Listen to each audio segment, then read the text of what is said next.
Who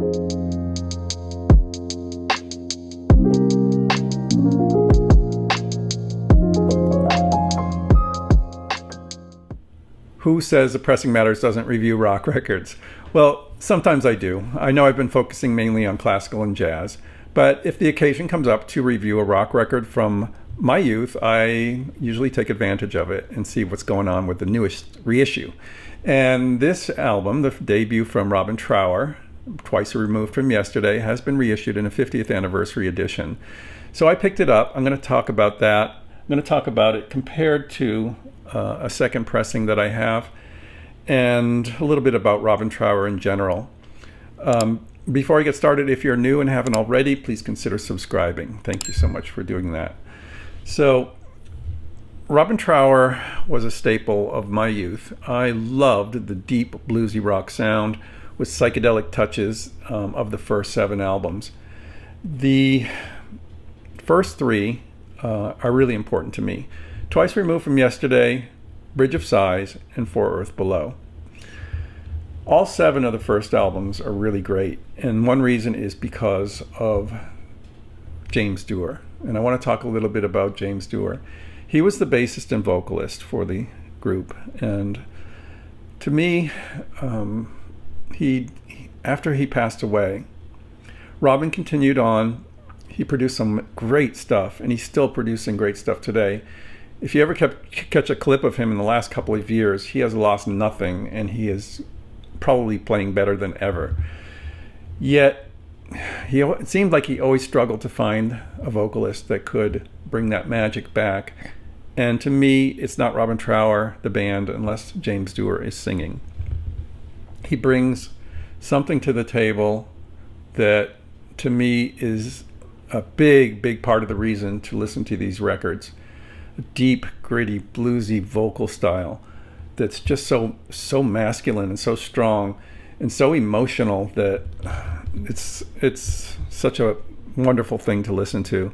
I love his vocals, and I love his presence too. If you watch some of the early videos with him on stage, he doesn't move too much. He's back there with the bass and just leans forward to say the vocal, and it's the opposite of any kind of flash for a vocalist. The flash is all with Robin Trower, the guitarist, who takes some amazing solos and has written this music with James. But beyond that, I wanted to just say, a lot of people over the years have said, oh, Robin Trower is a Hendrix clone, he's a Hendrix copycat.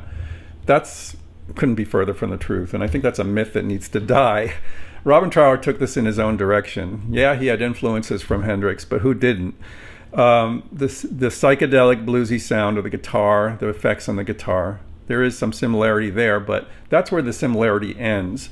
For me, he is a unique artist and has developed his own style and catalog that is not equaled by anyone else.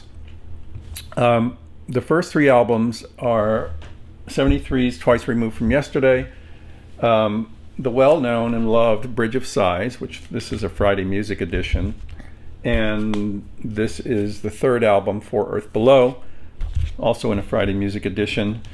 A lot of these originals are long gone for various reasons, so I pick up reissues when I can, and some earlier original pressings where possible. I've always considered this album to be a little lesser in sound quality than the second 2. I want to put a warning out to any audiophiles watching this. This is not an audiophile album by any means. So if you're expecting some sonic revelation, you're not going to get it. But it has great, great tunes on it, and a handful of them can stand with the very best of what Robin Trower did over these James Dewar era albums. This is a later pressing on the blue label. Really clean, really nice quality vinyl. I was so thrilled to see this for $10 in a shop, and I said, I got to get this. I got to replace my lost green original. This is a great, great record, and this is the new 50th anniversary edition, which is a 2 LP set. Just came out last week or the week before. The second disc is some outtakes, some B-sides, and the live tracks from the John Peel sessions. The jacket is, standard. I wouldn't say it's deluxe, but it's okay. The reproduction of the cover, I don't know if they did this to make it stand out, but I much prefer the lighter blue, and it's much less grainy. This is a much better image, but this does kind of stand out in the rack a little bit. It's not bad. Side one, as they say, is all killer, no filler. It starts with a really interesting track, I Can't Wait Much Longer, which establishes the slow, bluesy, majestic sound of Robin Trower. And it has one of the most beautiful, impassioned vocals from James Dewar. Just amazing. I mean, the man could sing the phone book for me and I'd be thrilled. I love hearing his voice, and although his voice is treated differently on some of these tracks, sometimes there's psychedelic touches and echo and so forth, but the ones where he's front and center and strong are great.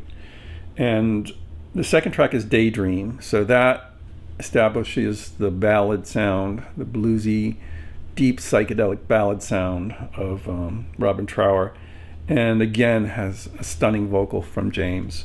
Just a track that could stand with the rest of his catalog always. It's a classic.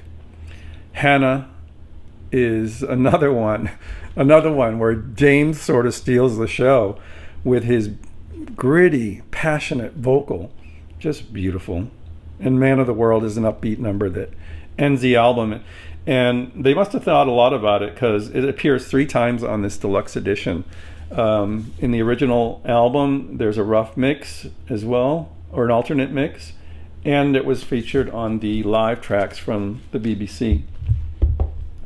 Side 2 is a little weaker, but it still has some great tracks. Rock Me Baby is a wonderful blues rock, and Twice Removed from Yesterday is a super psychedelic out there journey, and a great vocal as well.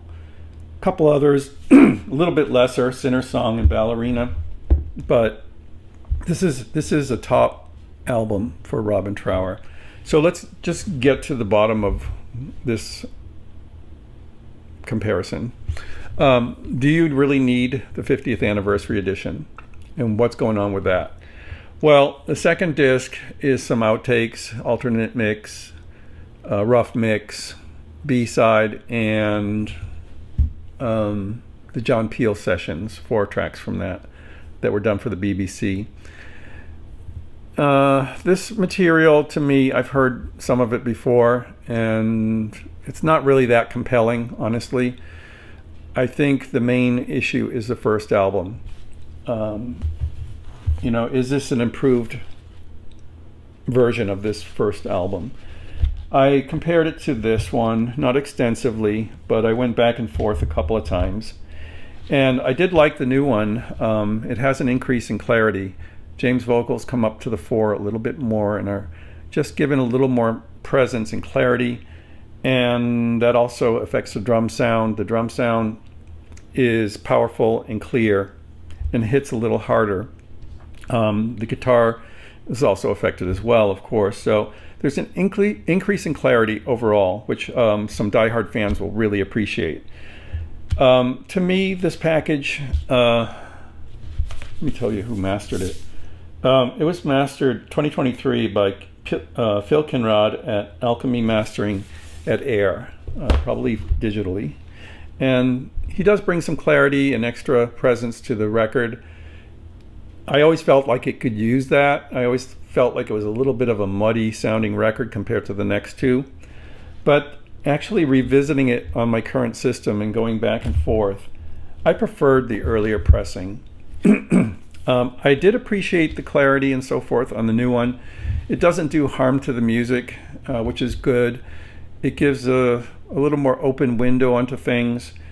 But this was never an audiophile recording, and maybe giving it a little too much clarity is not the best approach. I don't know. But when I went back to this, I was like seduced by this one. This one has an atmosphere about it that is kind of lost on the 50th anniversary edition.